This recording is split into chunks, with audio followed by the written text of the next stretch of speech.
All goods day, Chief. So, munti ka na makakalimutang i-record to.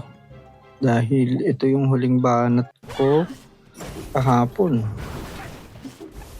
sa Legend League dito sa aking main account. So, ang tropa po gamit ko dito is Surprise Batteries. Tapos, RC Charge. Ayan. So, doon ako kumuha ng value sa mga speeders, hook tower, saka sa multi-gear cannon. At ayun nga, hinabol niya yung RC doon. Pero nakukuha din naman yung speeders and hook tower doon mamaya.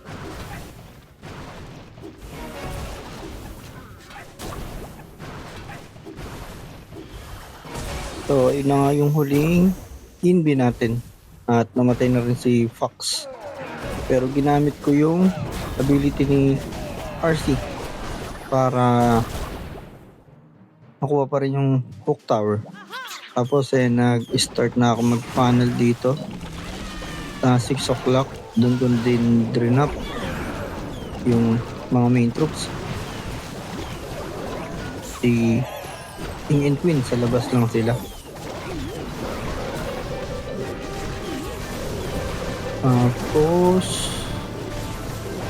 first OG PH yun.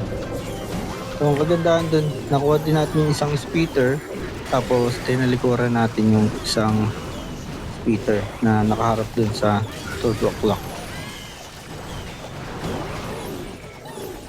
At ayun na nga, ginamit ko na yung ability ni Warden para maka-heal up yung mga troops natin. Tapos drop lang din ako ng headhunter para sa mga defending hero. Drop ko na din yung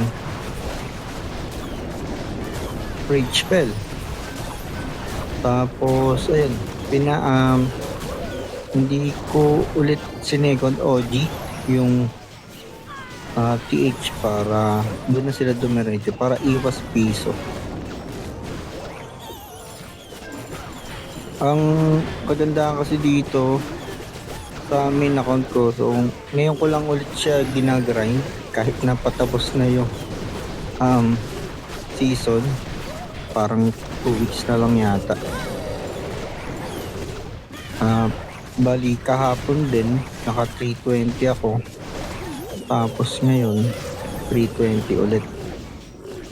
Kumbaga medyo tinatamad na kasi ako laruin yung main account ko. More on dun ako sa kaka 17 lang na account ko, yung Lady Pool.